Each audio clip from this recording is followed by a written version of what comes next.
Let's cultivate our motivation. And one of the qualities of our precious human life is the fact that we have encountered the Dharma and teachers and the Sangha who practice it. And from our side, that we have faith and trust in these. And that faith and trust and confidence supports us in learning the Dharma, in applying it to our own mind, in cultivating new habits, in understanding reality.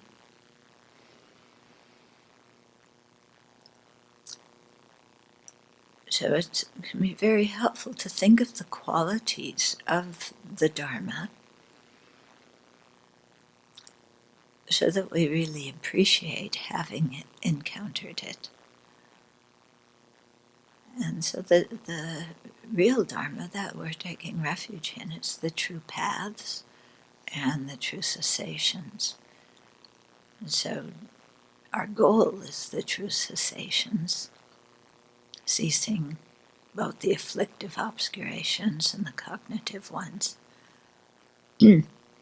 and knowing that there's a state of real freedom that exists that we can attain.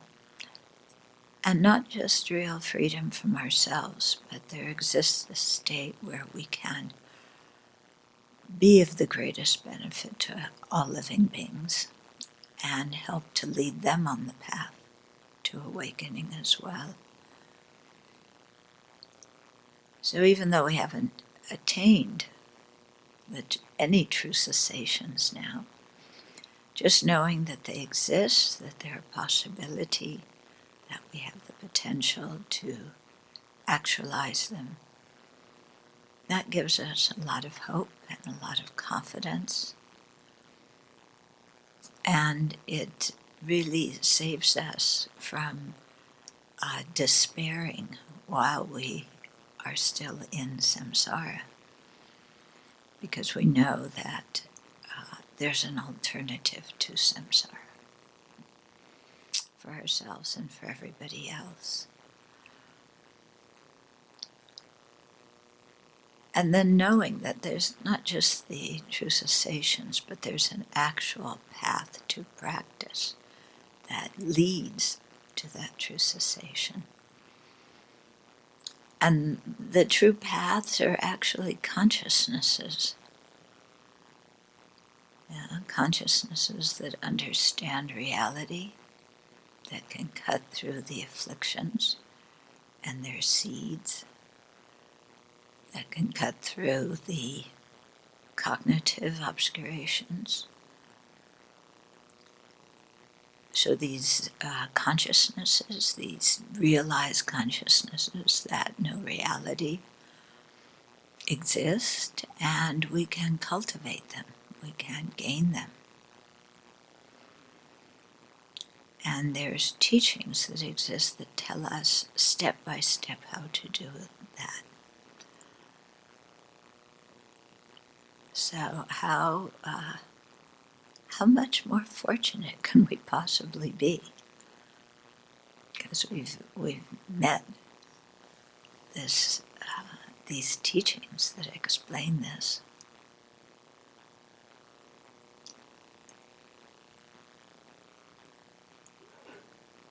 So now it's really up to us to use the resources we have, to cultivate the paths, to actualize the true cessations, and to do this for the long-term benefit of each and every living being. So with a trust in the refuge objects, the confidence that we can transform our mind, then let's learn the teachings. So one last little bit about conceptual consciousnesses and non-conceptual ones. the non-conceptual consciousnesses alone that perceive just the raw sensory data of an object, they don't create either virtuous or non-virtuous karma.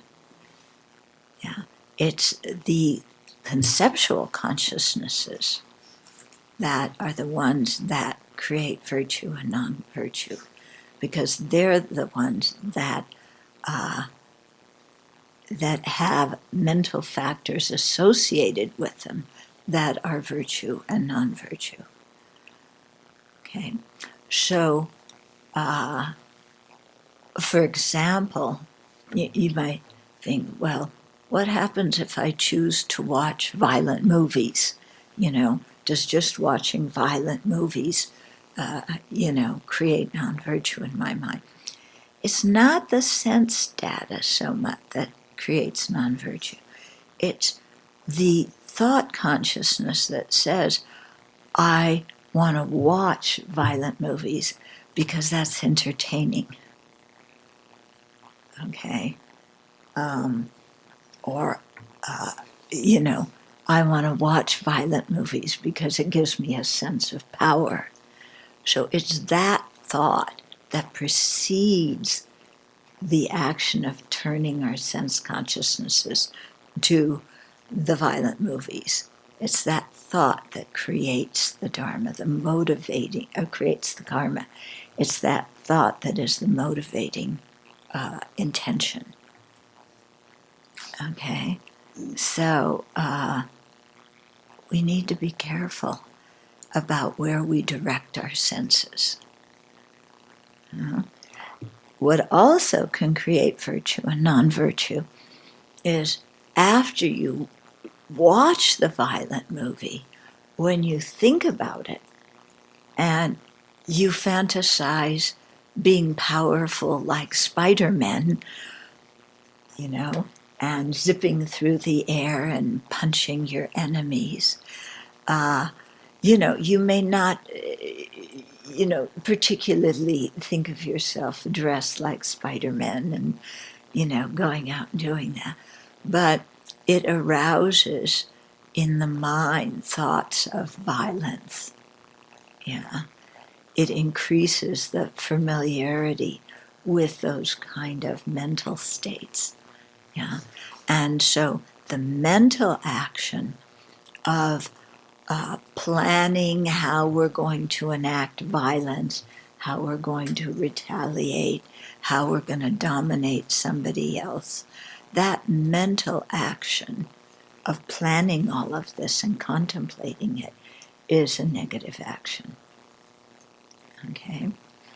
So that's describing it from the negative side. Also from the positive side, if we have emotions or thoughts of kindness and compassion, and then direct our mind towards watching a certain documentary or reading a certain article or something like that, then the sense consciousnesses that gather that data don't create virtue, but the action of reading or looking or listening,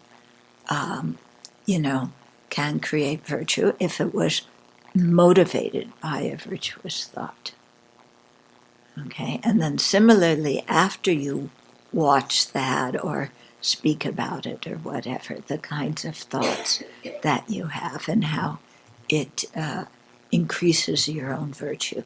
Like if you think, okay, I'm going to watch one of His Holiness the Dalai Lama's talks on video, and then, so that's a virtuous thought. I want to learn about how to improve myself, how to contribute to the world. So I'm going to watch this, and then you do. So that's a virtuous thought. Yeah. You get the raw data, but then your mind that is thinking about what you hear, how the body language, how His Holiness communicates through body language and so on, and that can create virtuous thoughts and intentions in your own mind to continue to develop those kind of traits within yourself. So that's virtuous mental action in you. And then if you think about what he said and you put it into practice and it changes your speech and your physical actions, then, that is a virtuous verbal and physical karma. Okay? So that kind of completes that chapter where we were talking about the basis of the self, the body and mind. We'll go on now to chapter 4, choosing spiritual mentors and becoming a qualified disciple. So this and the next chapter talk very much about how to rely on a spiritual mentor, how to choose one, how to make ourselves a qualified disciple, and how to rely on the teacher. Now, this is a very confusing topic in the West. At least my experience with it is that people get quite confused about this. And part of it comes from the translation.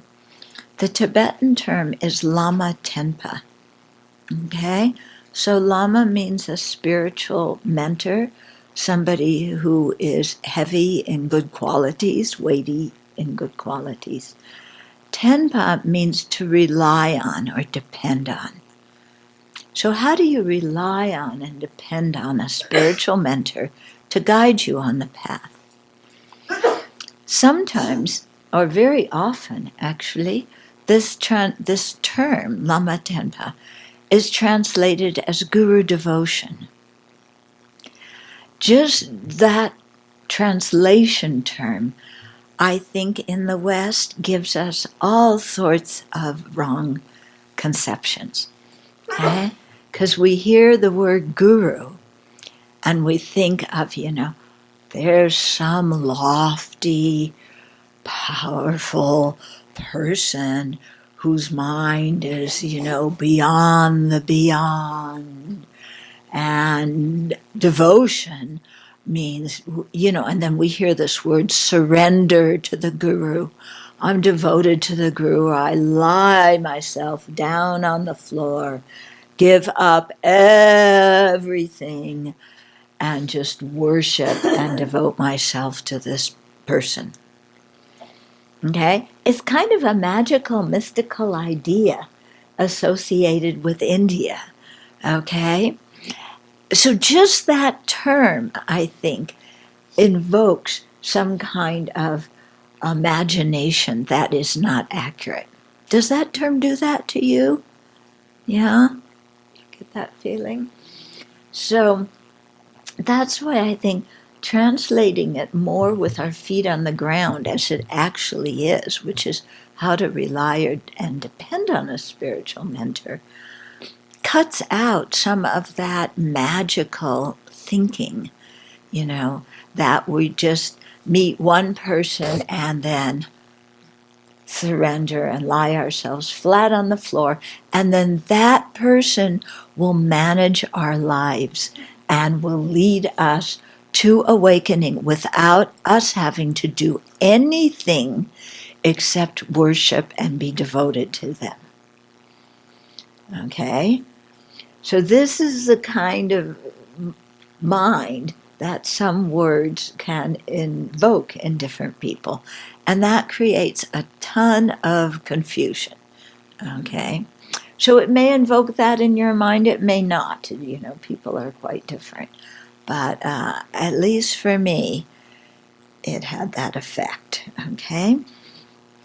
And it took me many years to actually understand what this whole thing was about.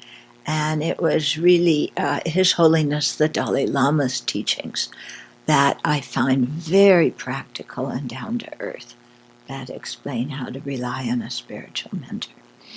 Okay, so this is His Holiness's book. You'll see for yourself. Okay, so he says, the Dharma is the key to having a meaningful and happy life now and in the future. So the Dharma isn't just to make us happy now. Now, this is one difference then of Dharma and psychology that I touched on yesterday. Yeah, psychology isn't thinking about future lives. It's how to be happy now. Dharma is really looking beyond this life. Yeah.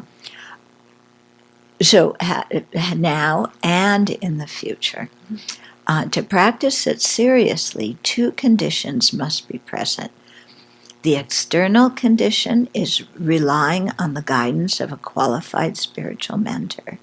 The internal condition is a precious human life with the freedom and fortune to practice the Dharma. The stages of the path begin with these two essential topics. Okay, so we have 2 chapters on the spiritual mentor, a chapter on setting up a meditation session, and then we get into precious human life. Okay, so this and the next chapter address the relationship between a qualified spiritual mentor and a qualified disciple, as well as the importance of those qualities and the methods to cultivate them. So notice that His Holiness says qualified spiritual mentor. Okay, and a qualified disciple. Okay, so he's going to go on and describe the qualities of a qualified spiritual mentor. In the West, when we hear that somebody has a certain occupation, we somebody's an accountant, somebody's a doctor, somebody's a plumber, somebody's an electrician. We assume that they've had proper training, and there's usually some kind of licensing process, through which somebody or something checks their work and certifies them, and it, enables us to have confidence in their ability to do their job. Okay, and also in many religions in the West, there's that certification process. If you're a Catholic, you go to seminary, you graduate seminary, you take your vows. Before you take your vows, there's a training process. Your superiors decide that you're qualified to take them, okay? And you take them. Similar, with other religions. There's an education process, you get a degree, there's a certification process, okay? As we know with other religions, somebody may be certified, yeah, but they are also a human being with weaknesses. Okay? Plumbers and doctors and lawyers and electricians therapists are certified, but they're also human beings and they make mistakes. Okay? But we rely on the certification process. In terms of Buddhism, yeah, there's a certification for your education. If you go to the monastery and you do a program of 20 years, in the Galu tradition, you get a Geshe degree. In the Nyingma and Kagyu tradition, you get a, what's it called? Kempo. You get a Kempo degree, okay? In the West, and for Tibetan teachers that come here, there's no certification process, okay? You have the Rinpoches, who are people who have been recognized as incarnations of previous lamas. So you could say, well, that's a certification process, except they were recognized when they were children, yeah? And you don't know what kind of adults they grew up to be. Yeah. And the recognition process can be flawed. Sometimes they recognize the wrong children. You have people who can study and get a Geshe degree, but that doesn't mean they've put into practice everything they've learned intellectually. Okay? So just like the Catholics and the plumbers and the therapists and the accountants, they're human beings also who can make mistakes. Now, some of them, granted, are highly realized and have really put into practice what they've learned and become very qualified spiritual mentors that way. But not all of them. And there's no official, certification process before you come to the West to teach.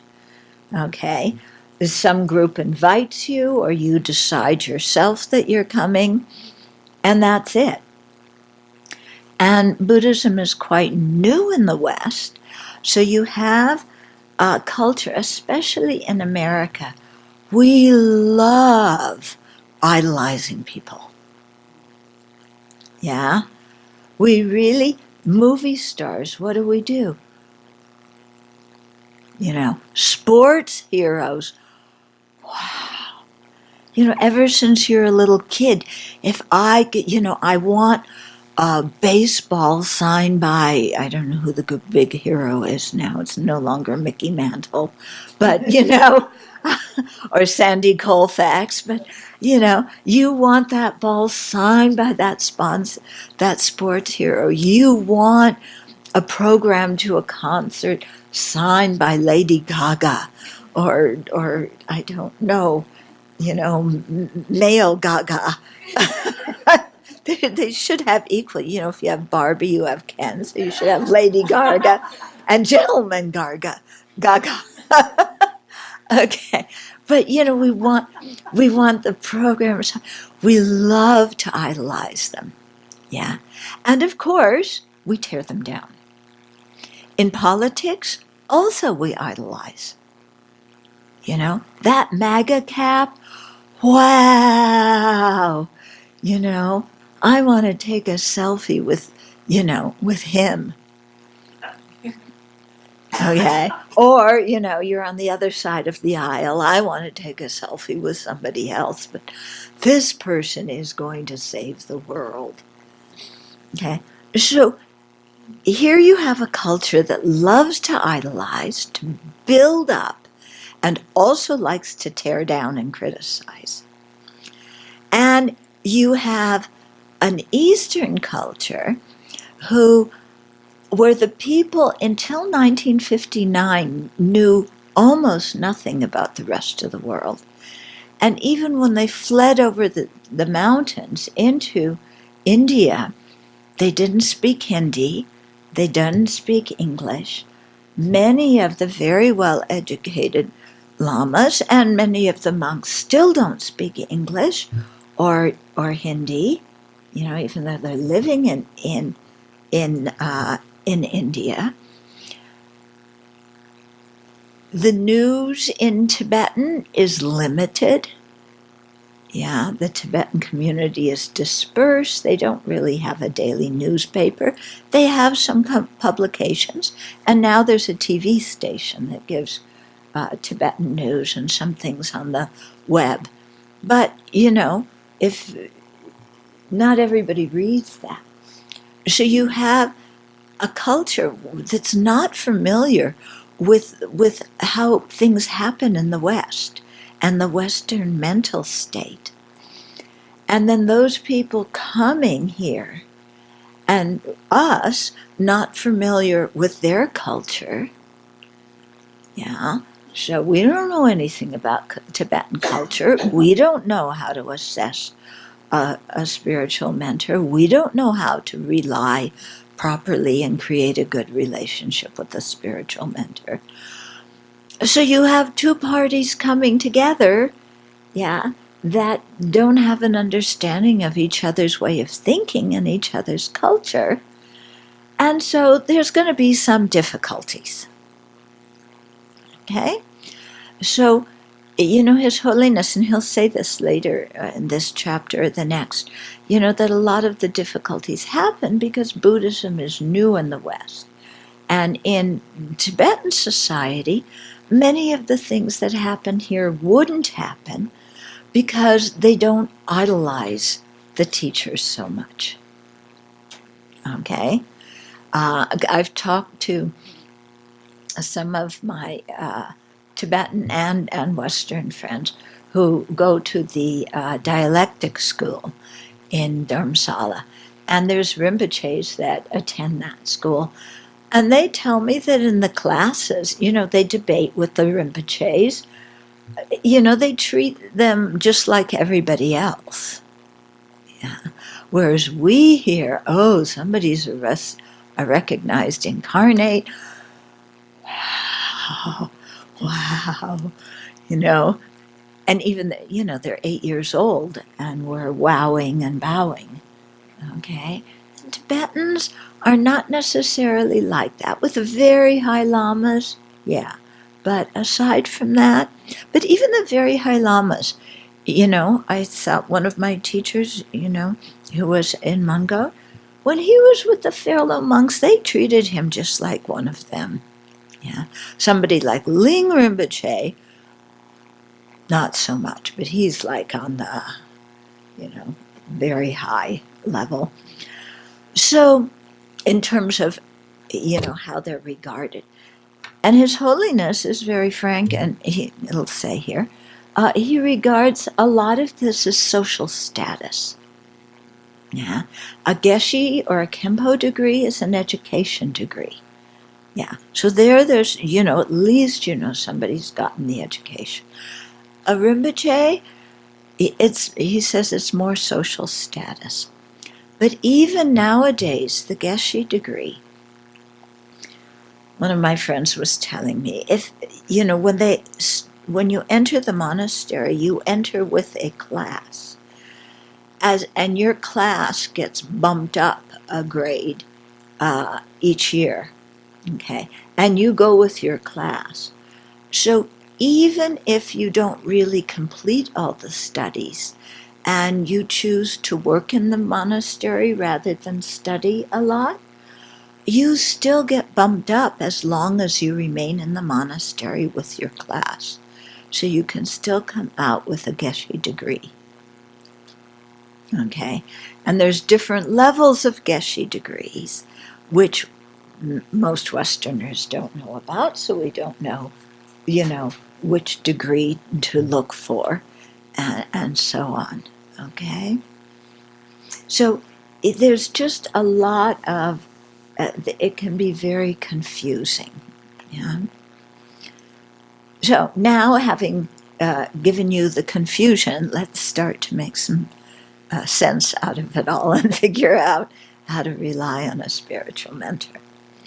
Okay, so the first section here says the importance of relying on spiritual mentors. Okay, so it's clearly very important. If we want to gain awakening, we need to rely on the people who know the path to do it. Yeah. Otherwise, what we're going to do is we're going to invent our own path. We've been inventing our own path since beginningless time. Look where it's gotten us. Okay. We're still here going around and around and around. So it's very important to rely on a qualified spiritual mentor. Okay, so His Holiness says, when we are seriously interested in following the path, forming a healthy, notice healthy, relationship with a qualified spiritual teacher is essential. If we need teachers for ordinary skills, such as driving a car or learning how to type, we certainly need them for more complex and delicate endeavors, such as transforming our mind into that of a Buddha. Okay. So Tsongkhapa tells us, Tsongkhapa is one of the great Tibetan sages, thus the excellent teacher is the source of all temporary happiness and highest goodness, beginning with the production of a single good quality and the reduction of a single fault in a student's mind, and eventually encompassing all the knowledge beyond that. So we walk into Buddhism. Of course, we think we're all great, don't we? Yeah, we think we're great. We're actually dum-dums. Yeah, we walk in And then the teachers have the job of instructing us and training us. Okay? And, we think we're very brilliant, but we're actually kind of lacking. Yeah. So we're very often very resistant. We come asking for teachings and training, and at the same time, we are very resistant to receiving the teachings and the training. Okay. Some of the teachings and trainings we gobble up. And then, especially at the beginning, when you first meet the Dharma, it's like, it's wonderful. Yeah. Then the honeymoon's over. And you begin to realize that the Dharma is pointing out your faults. And your teacher, is aiding in that endeavor. Yeah. What? So, and we don't like people to notice our faults. Yeah. Even if we have them, we certainly don't like them pointed out. Not even in a teaching where the teacher's reading from a text that was written 5 centuries ago. Yeah. We still don't like it. Okay. And especially us Westerners, we kind of come in sometimes where, well, I'm a qualified disciple, so I should get the highest teachings. Yeah. I'm educated. I have this degree and that degree, and I have this occupation, that training, and I can do this and that. I'm very highly educated. I'm a perfect disciple, very qualified, very open and intelligent and receptive, and I deserve the highest teaching. And then our teacher starts talking about basic ethical conduct, like don't lie, and don't trash other people behind their back, and don't gossip.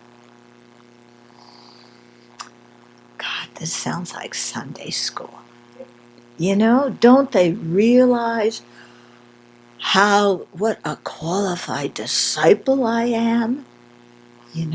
I want the highest teachings on the nature of reality, on Tantra, because I am greatly qualified. This stuff, lying, insulting people, that's for babies. Yeah. So we keep on lying and insulting people because we don't want to practice a Dharma that's for babies. But we want the highest teachings that depend on the foundation of having good ethical conduct. Yeah? So this, in the West, is a difficulty, that is often faced.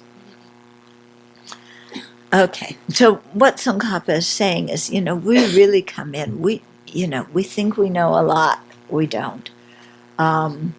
And so the teacher has to train us, and if we let ourselves be trained, then slowly we cultivate many good qualities. Spiritual teachers, that's helpful. Spiritual teachers play a unique and important role in our lives. Qualified spiritual mentors guide us along the path by giving us teachings, Dharma advice, precepts, oral transmissions, and empowerments. When we experience blocks in our practice, they teach us the antidotes to overcome them. When we have spiritual experiences, they help us determine if the experiences were authentic or deceptive. When our practice is progressing well, our spiritual mentors encourage us to continue. The sutta on half of the holy life, relates a conversation between the Buddha and his disciple Ananda about the importance of a spiritual teacher. Thinking that a successful Dharma practice is half due to spiritual teachers and half to one's own effort, Ananda says to the Buddha, "Venerable Sir, this is half of the holy life, that is, spiritual friendship, spiritual companionship, spiritual comradeship. While our own effort is undoubtedly essential, to emphasize that the spiritual path cannot be actualized without a spiritual mentor, the Buddha replies." Okay, so here's Ananda. He said, half of the holy life is spiritual friendship, spiritual comradeship, spiritual companionship. Ananda replies, and then this whole passage is often misinterpreted in the West, but just listen.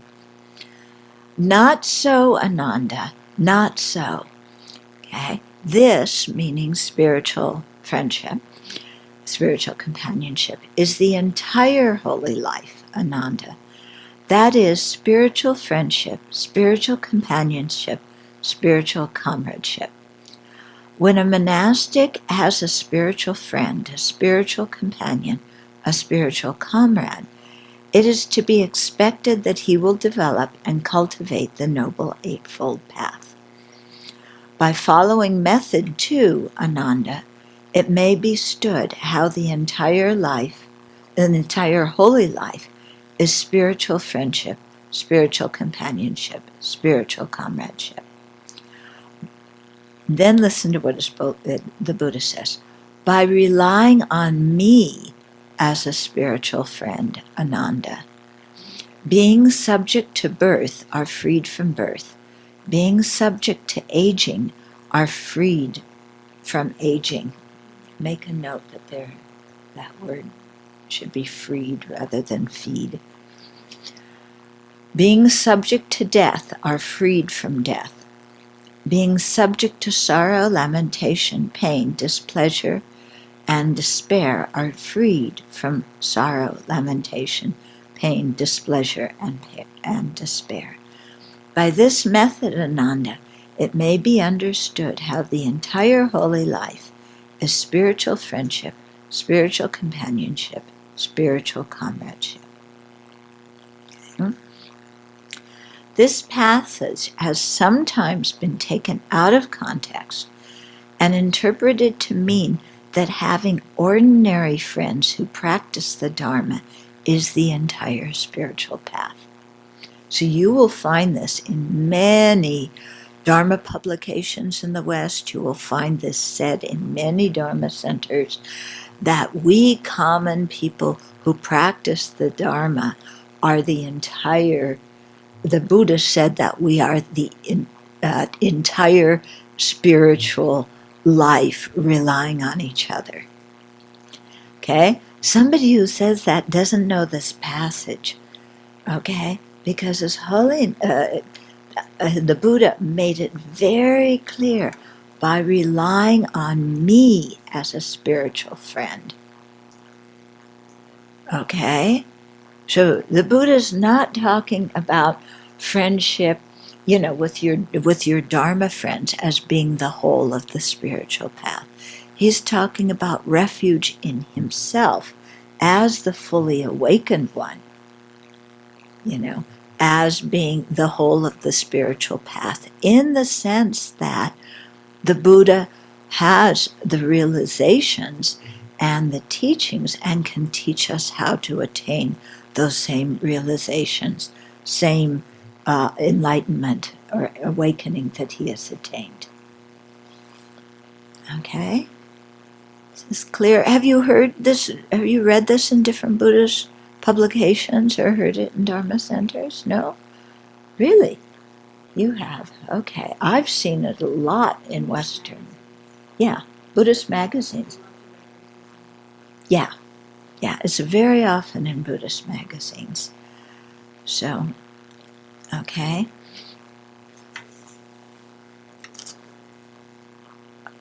And so this becomes very confusing for people because, they're told sometimes when they go to a center, this is the Sangha. And the Buddha said that spiritual companions are the whole of the life. So we rely on each other. And that's very confusing because not everybody who goes to a Dharma center is even a Buddhist to start with. Not everybody who goes even keeps the basic foundation five precepts. So to call a group of people at a Dharma center a Sangha, which is a term in Tibetan culture anyway, that is reserved for the monastic community, then that's very misleading for people, very confusing. Okay? And you can see here the Buddha is very specifically talking about himself as the refuge. And that makes a lot of sense. And so why does it become confusing? Because there are some Dharma centers, and I have heard directly from people in them, they'll gather, have a teaching or a meditation, and then they all go out to the pub afterwards. Or you have a Dharma center, and so-and-so is sleeping with so-and-so, and that one's sleeping with this one, and the other one's sleeping with somebody else. So then people come in and say, this is the Sangha refuge. These are the people that are going to lead me to enlightenment. They're the whole of they're the entire of the holy life. And people go, this is weird. And yes, it is weird because people have misunderstood what the Buddha said here. Okay, so this passage has sometimes been taken out of context and interpreted to mean that having ordinary friends who practice the Dharma is the entire spiritual life. While having such friends is a boost to our practice, it is clear in the sutra that the Buddha is referring to himself as the spiritual teacher, whose spiritual friendship is crucial and must not be neglected. By extension, our spiritual mentors become the virtuous friends that guide us when the Buddha is no longer physically present. In fact, the term geshe in Tibetan, if you translate it literally, means spiritual friend. It's used as an education degree now, but translated literally, that's what the term means. In the context of training in samadhi and meditation, Buddhaghosa, one of the great Pali sages, emphasizes the importance of relying on a spiritual teacher. So Buddhaghosa says in the Visuddhimagga, the path to purification, or path of purification, when he dedicates himself to a teacher, he being a disciple, he should say, I relinquish this, my person, to you, Venerable. For one who has not dedicated his person, thus becomes unresponsive to correction, hard to speak to, and not amenable to advice. Or he goes where he likes without asking the teacher. Consequently, the teacher does not help him with either material needs or the Dharma, and does not train him in the scriptures. Failing to get these two kinds of help, he finds no footing in the doctrine, and he soon descends to inappropriate behavior or to the lay state. If he has dedicated his person, he is not unresponsive to correction, does not go about as he likes, is easy to speak to, and lives in dependence on the teacher. He receives the twofold help from the teacher and attains growth, increase, and fulfillment in the doctrine. Okay? So in this passage, yeah, when he's saying when a disciple dedicates himself or herself to a teacher, means that you are a serious student. It doesn't mean you're the Ali Ali Salami, um, devotion kind of thing. It means that you are serious about practicing the path. Okay? And saying, I relinquish this, my person, to you, Venerable, doesn't mean, that I give up my wisdom. Yeah. It's meaning that I am opening my mind to receive the teachings and to be trained and to look at myself and correct what needs to be corrected. Okay? And then he's saying somebody who doesn't do this, who isn't serious, who doesn't want to really hang in there, then they're kind of cavalier about the whole thing. Well, I'm here and Dharma's kind of nice and I'll be here as long as I feel like it's good. And I'll be here as long as I like it, and these people better be nice to me. Yeah. And if they're not nice to me, bye-bye. Yeah. And, yeah, or if they're not nice to me, well, I'll just get mad at them and tell them how they should treat me, that they should treat me better, because I am such a great disciple that they should be so happy to have me here. Yeah. So, we have arrogance, don't we? Yeah. So we often come in with that kind of thing. So if that happens, then we become unresponsive to correction.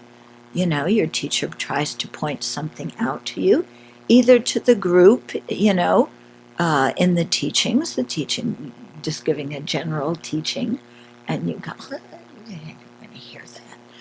Or, you're being uncooperative, and your teacher says, how about just being cooperative here?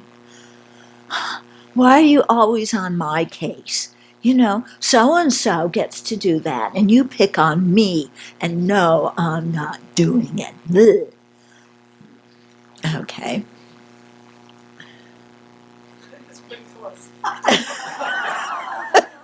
Yeah, I was going to say, you think I'm just acting. Yeah.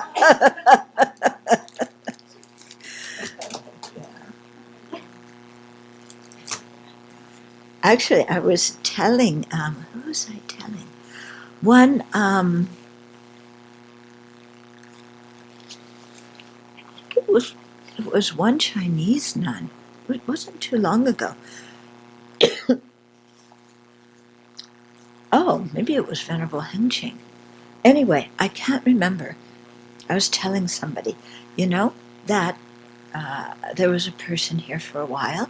When I asked them to do something, looked me square in the eye and said, no. And, and then I was talking about how I dealt with that person. And this, senior monastic said, you let her stay there?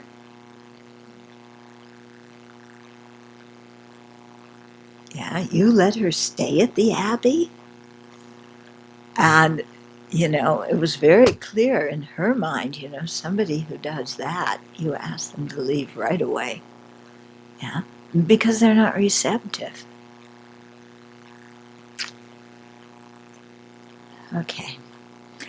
So that person is unresponsive to correction, hard to speak to, always arguing, super sensitive, they think everything's about them, they cry every time you talk to them, or they get mad, not every time, maybe every other time. Yeah, they're not amenable to advice, and they go where they like, or they do what they want. It's like, okay, we have a schedule. You do what you want. You go here, you go there. You don't follow what everybody else is doing. Okay, so consequently, when we're that kind of disciple, what happens? The teacher does not help us, okay, with either material needs or the Dharma.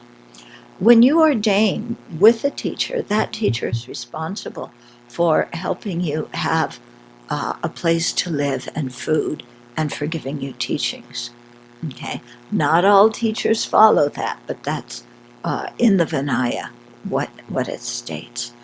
But if a disciple's acting like that, then clearly the teacher can't provide material things or the Dharma. The teacher does not train him in the scriptures because the disciple's going all over the place and, doesn't cooperate. And then, if we're that kind of disciple, we don't get the teachings, we want to do our own trip, then what happens?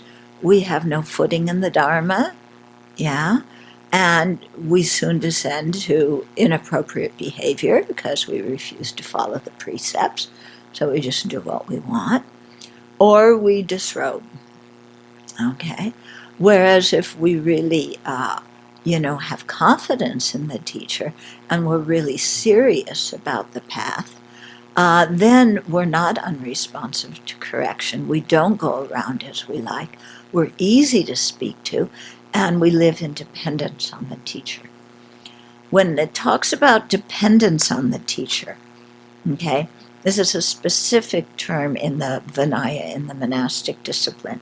It means that you stay with your teacher for a certain period of time to get trained. You don't just get ordained and then go off and say, well, I got a new hairdo and new clothes, so I must be a holy being now. And, go off and then start presenting yourself as some holy being, which you sometimes see people do because they have not been screened properly before ordination and they have not been taught. And they themselves, are not serious and difficult to teach them. Okay, so we continue. The next section is called Spiritual Mentors. The Sanskrit name for a spiritual mentor is guru, or lama in Tibetan.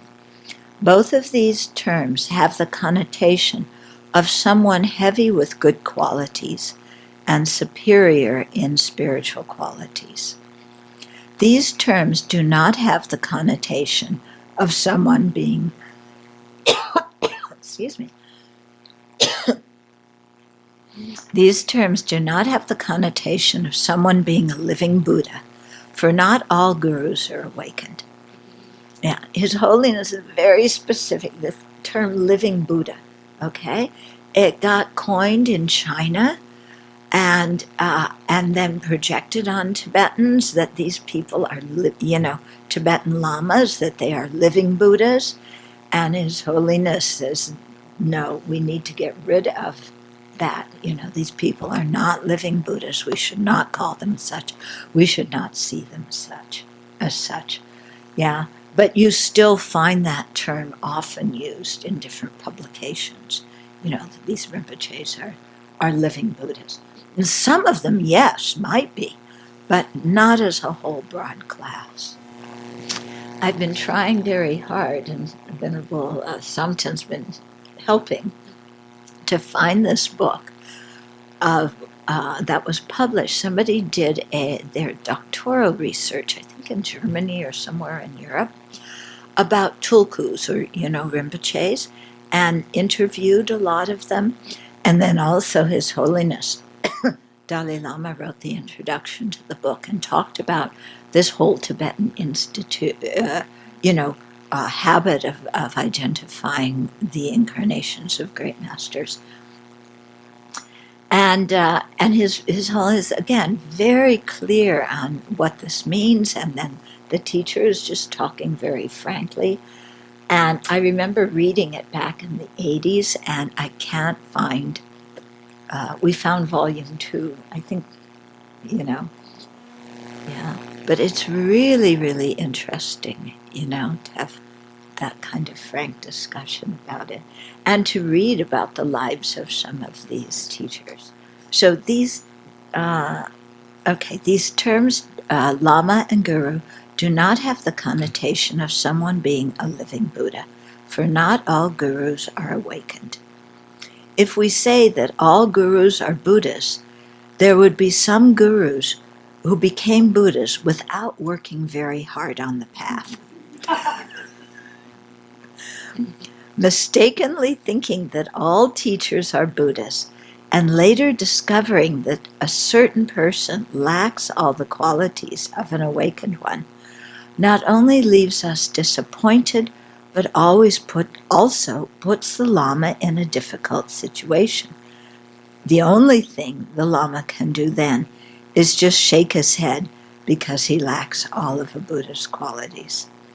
Therefore, it makes more sense to follow the real connotation of the term Lama and Guru, because genuine spiritual teachers have superior qualities in comparison to their followers. Okay. Being a Dharma teacher depends on other people wanting to take that person as their teacher. In Tibet in the past, a person did not become a teacher by being appointed by some authority. Rather, through diligent training, a person became a good practitioner. A small group of students who saw that person's qualities asked him to teach. As those students practiced and developed good qualities, others gained respect for the teacher, and gradually that person became known as a great teacher. Okay? So in old Tibet, this is how it was done. People saw somebody and they checked that person out. They saw they had good behavior. They knew the Dharma. They requested them to teach. Okay? So it was the students who make that person into the teacher, not the teacher saying, "Here I am." It's the students doing that. And then because the students studied with that teacher and practiced well, other people saw that, and the proof of the pudding is, what you see. And so because their disciples practiced well, then more people wanted to study with those teachers because they thought, if I study with those teachers, I'll become like those disciples. Okay, and so that's how people became teachers. And in the monasteries, it still pretty much works that way. Okay, but in the West, it doesn't. Okay, some teachers come to the West. They're chosen they're asked by their teachers to come to the West and teach. Yeah, so some teachers are like that. Other teachers, they just want to come to the West. When you grow up in India and you're a refugee, coming to the West is, good food, comfortable place. So, they want to come to the West, and then somebody comes along who says, "Oh, they must be a living Buddha, and I'm going to sponsor this person to come to the West." Or you find one young woman who says, "I'm going to marry them, and then I'll be married to this holy person," and brings them to the West. And then that person kind of gets set up as a teacher, without necessarily having the qualities of one. Okay? Like I said, some do, but some don't. Okay? Similarly, nowadays in monasteries, the process of becoming a teacher occurs within the monastic structure. So monastics study for their geshe or kempo degree. Students in the lower classes then ask the new geshes and kempos, who are respected for their learning, understanding, and memorization, to teach. When students benefit from the explanations and guidance of the new geshes and kempos, they become known as good teachers, and other monastics are eager to attend their classes. Okay? So it's through a process of, a very organic process. Yeah, not a process of somebody putting themselves up as a teacher.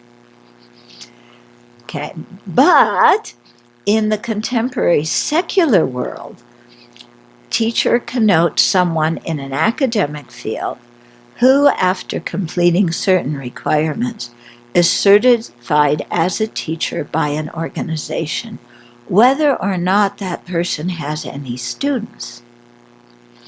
Okay, as only says perhaps in the West that model would be better, but that is for Westerners to determine.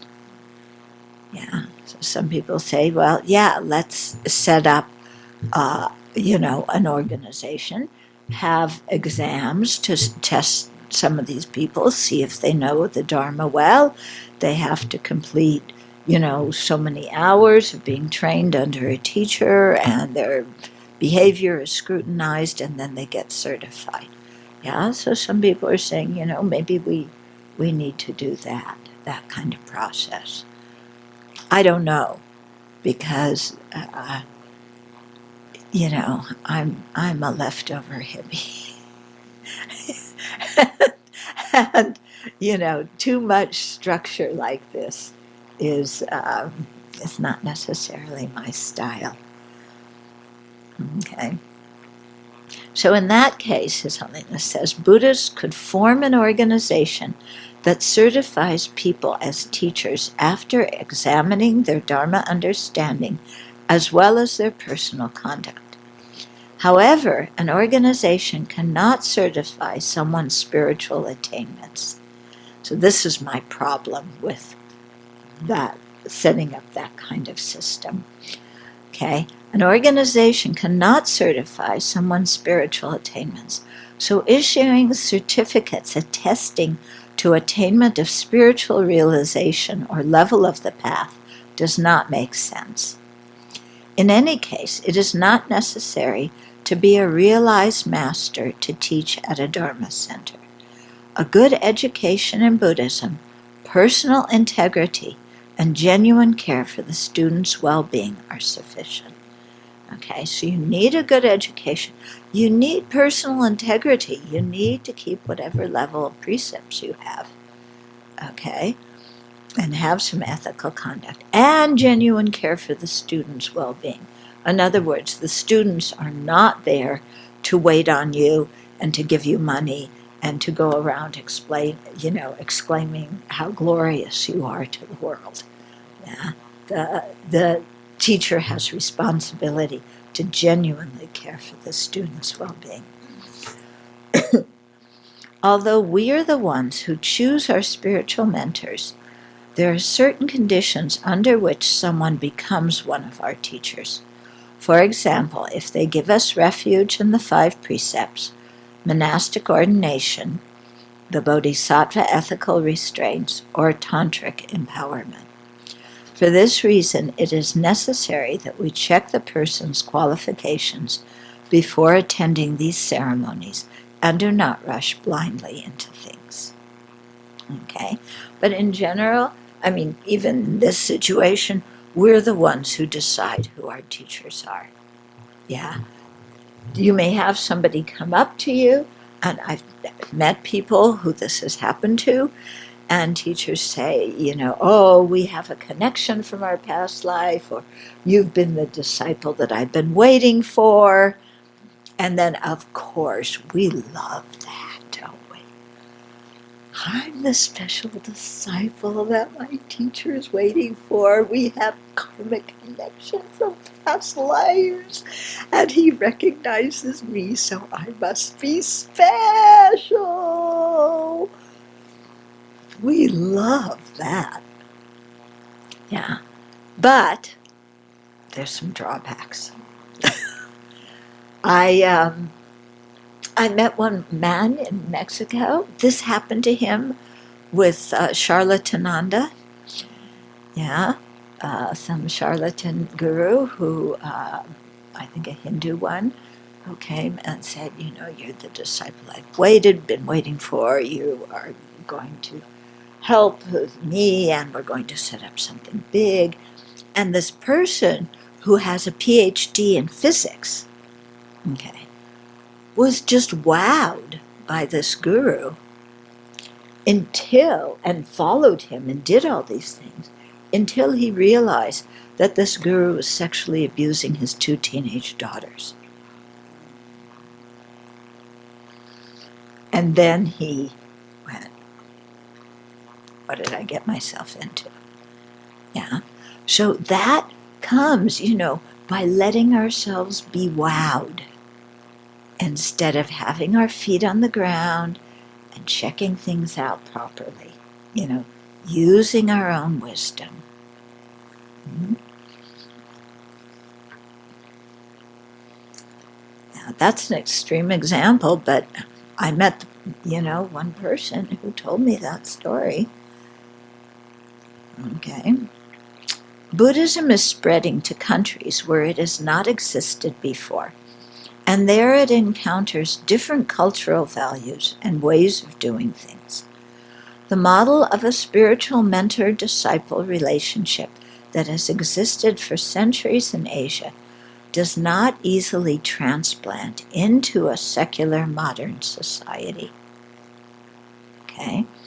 Traditional spiritual mentors and contemporary students raised in secular societies both enter into a student-teacher relationship with expectations that they may not be aware of.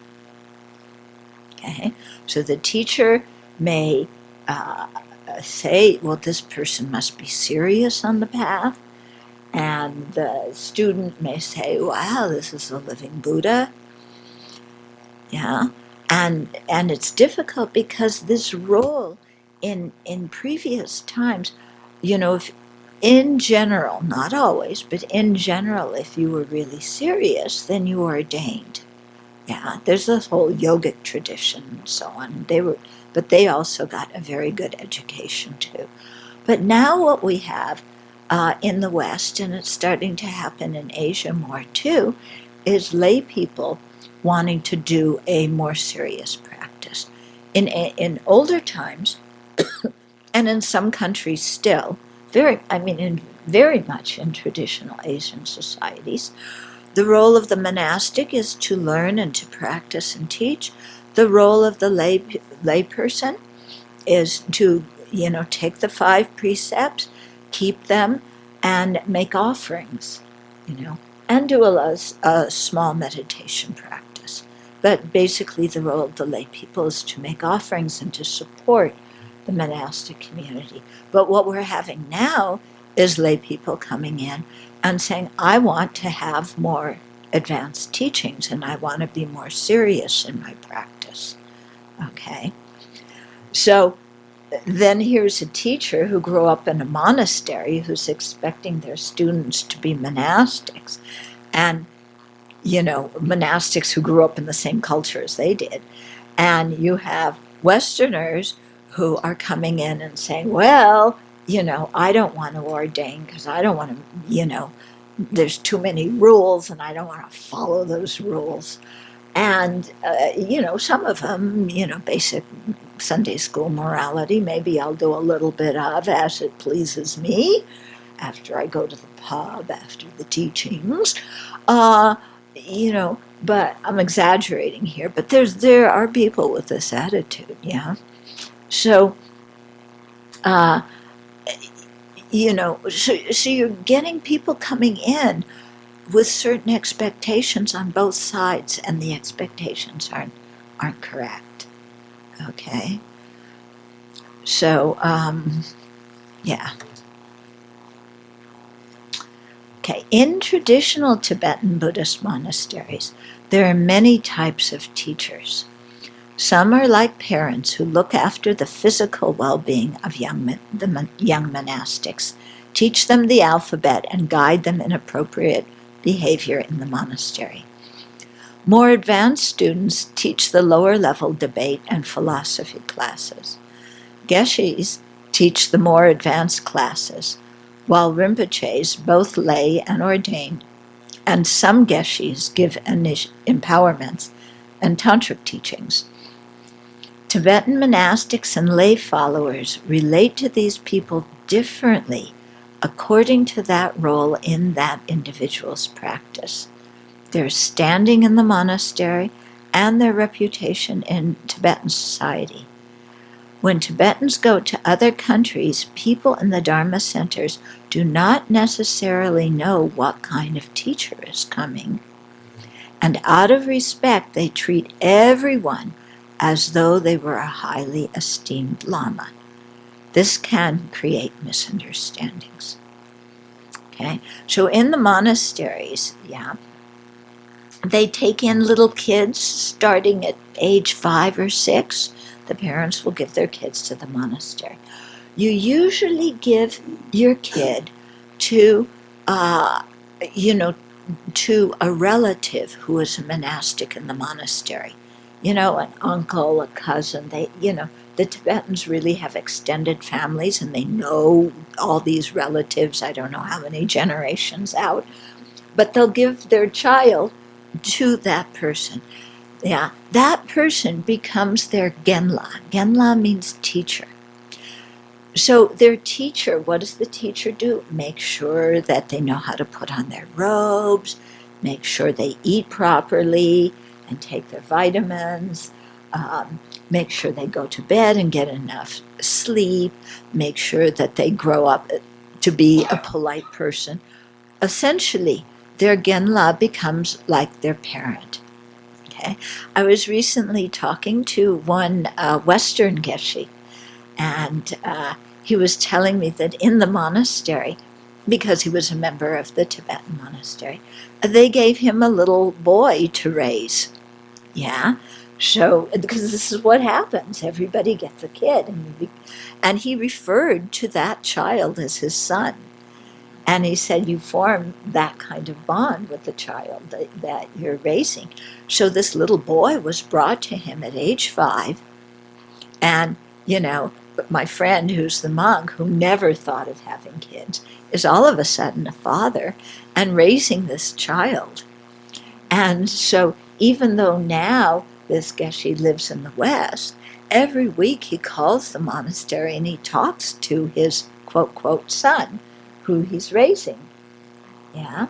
And so that's the way they do it, and it's very organic because, like I said, usually it's a relative or it's somebody from the same locale in Tibet that your family comes from. So there's a feeling of community, kinship, relationship. You go into something where you know people and you're cared for as a little kid, and you're brought up, okay? So there's that genla. That genla is like a father, or a mother in the nunneries, but they don't relate to their genla as they would to His Holiness Dalai Lama, okay? Then when they get involved, when they start taking classes, then like His Holiness says, the monks that have, done some study, they teach the lower level classes. And then as the monks progress through the classes, the monks who are in the higher classes teach them, okay? And then when it comes to taking tantric initiation, it's usually His Holiness, usually one of the Rinpoches who do that, sometimes geshes. But usually the Rinpoches are the ones who give that, the empowerments and the tantric teachings. And so they act towards these different kinds of teachers very differently. In the West, somebody comes, if they're Tibetan and a man and wearing robes, people say, this person's a Buddha. And they treat them, of course you want to get in good with the Buddha. But, you want to make offerings to the Buddha. So what do? You take the monk to the shopping center. And he wants a Rolex watch, So you get him a Rolex watch, one of the gold ones, Or he needs this or that or the other thing. And you get him that. And in this way, the Westerners spoil some of these monks who are not the high Geshis, who are not the high Rinpoches, or even who are, they come to the West and they think everybody in the West is rich because everybody will take them to the shopping center and buy them stuff because they think that person is a holy being. Okay? So I'm giving you all the downside. This is a teaching you will never get from a Tibetan. Okay? They will tell you, see the Guru as the Buddha. Okay? I'm kind of giving it from a more cultural perspective. But this is what often happens. Okay?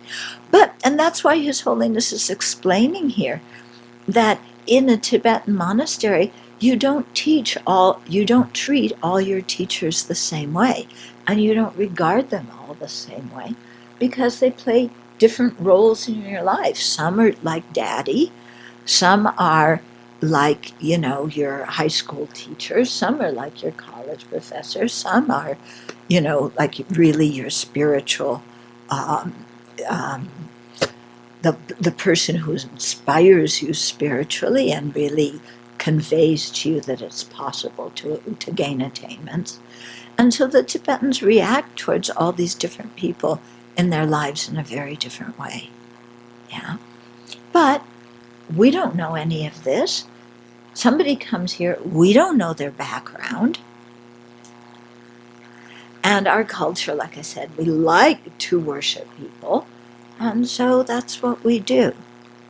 And then it isn't really fair to the teachers, I think, because sometimes then they get really the wrong idea about the West, and that everybody is rich, everybody will give them money, and that's not the reality of the situation, is it? Okay.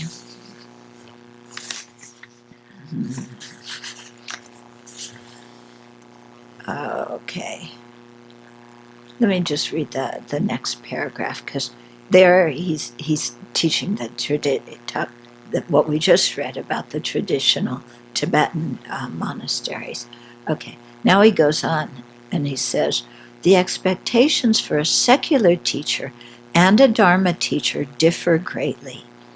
In a secular educational facility, students trust that the school hires competent teachers. They often do not choose their teachers. If they need to attend a required class, students take it from whoever is teaching it. Okay?